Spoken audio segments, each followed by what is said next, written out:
Diana was overjoyed. After all, Mother wasn't jealous. Mother wasn't possessive.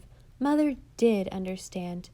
Mother and Father were going up to Avonlea for the weekend, and Mother had told her she could ask Delilah Green to spend Saturday and Saturday night at Ingleside. "I saw Delilah at the Sunday school picnic," Anne told Susan. "She is a pretty, ladylike little thing, though of course she must exaggerate. Perhaps her stepmother is a little hard on her, and I've heard her father is rather dour and strict.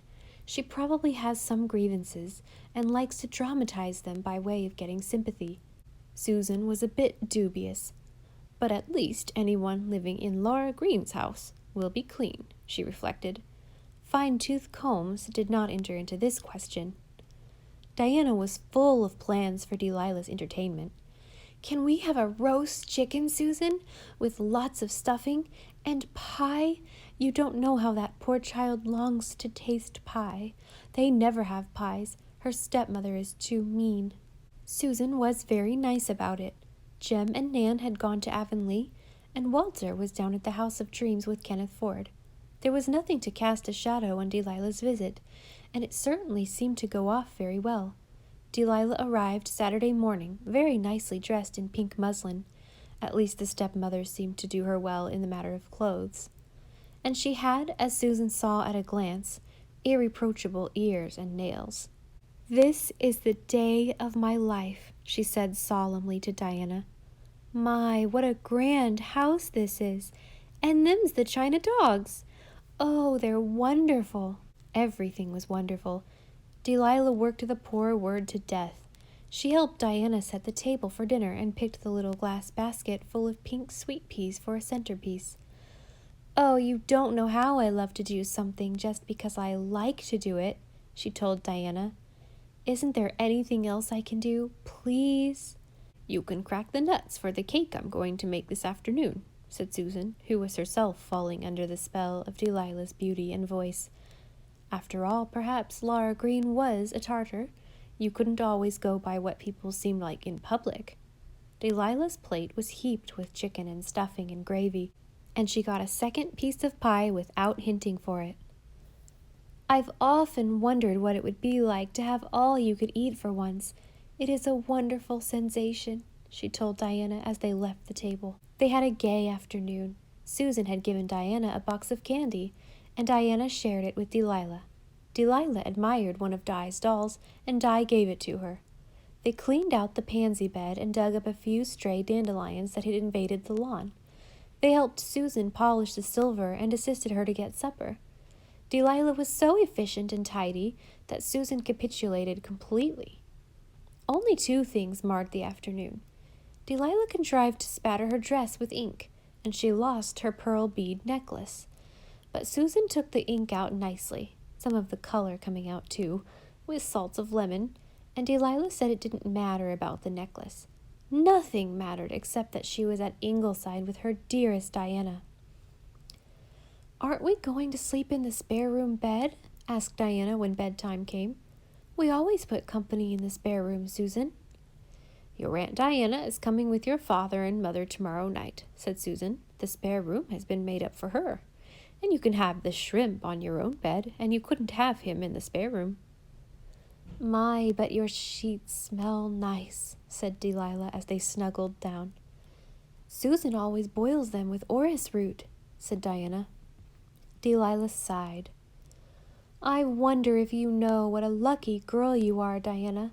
If I had a home like you. But it's my lot in life. I just have to bear it."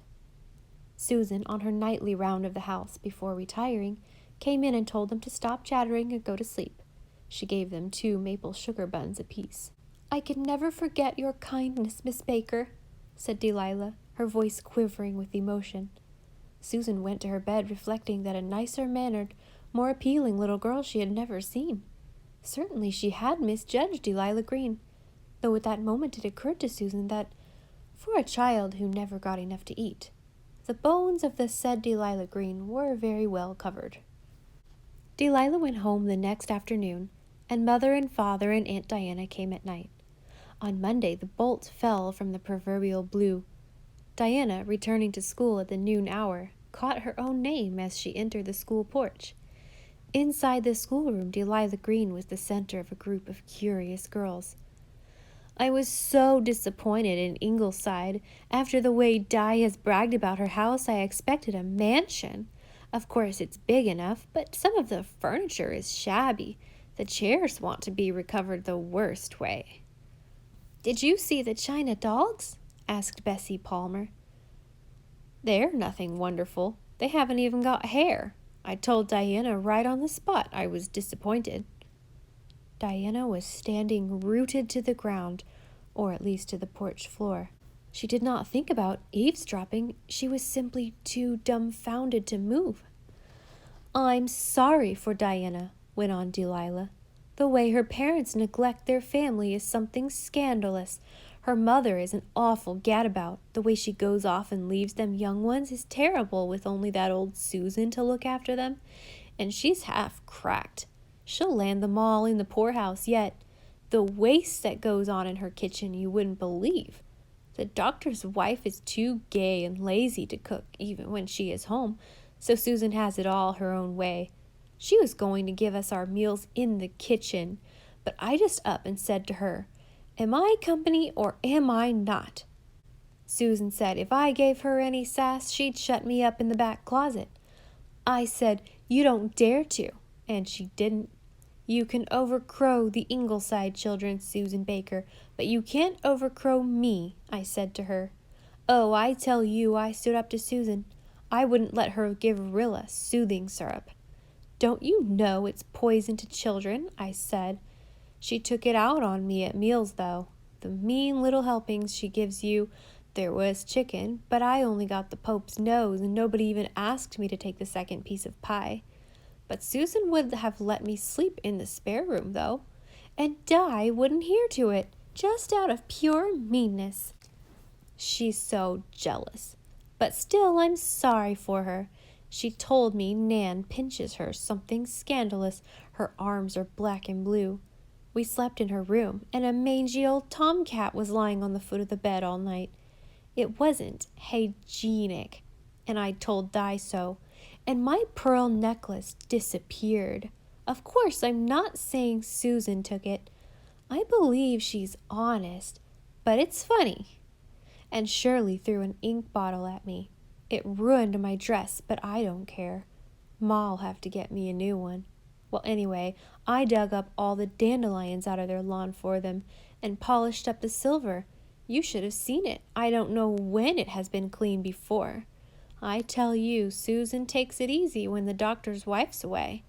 I let her see I saw through her. 'Why don't you ever wash the potato pot, Susan?' I asked her. You should have seen her face. 'Look at my new ring, girls. A boy I know at Lowbridge gave it to me.' 'Why, I've seen Diana Blythe wearing that ring often,' said Peggy McAllister contemptuously.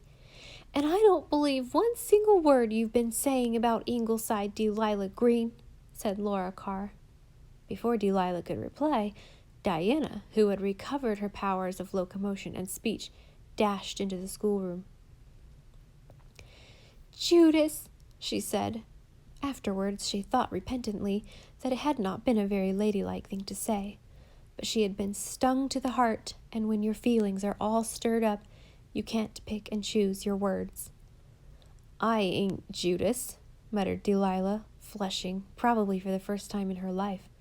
'You are. There isn't one spark of sincerity in you. Don't you ever speak to me again as long as you live.' Diana rushed out of the schoolhouse and ran home. She couldn't stay in school that afternoon. She just couldn't. The Ingleside front door was banged as it had never been banged before. 'Darling, what is the matter?' asked Anne, interrupted in her kitchen conference with Susan by a weeping daughter who flung herself stormily against the maternal shoulder. The whole story was sobbed out somewhat disjointedly. 'I've been hurt in all my finer feelings, Mother, and I'll never believe in anyone again.' 'My dear, all your friends won't be like this. Pauline wasn't.' 'This is twice,' said Diana bitterly, still smarting under the sense of betrayal and loss. 'There isn't going to be any third time. "I'm sorry Di has lost her faith in humanity," said Anne, rather ruefully, when Di had gone upstairs. "This is a real tragedy for her. She has been unlucky in some of her chums, Jenny Penny, and now Delilah Green. The trouble is, Di always falls for the girls who can tell interesting stories, and Delilah's martyr pose was very alluring.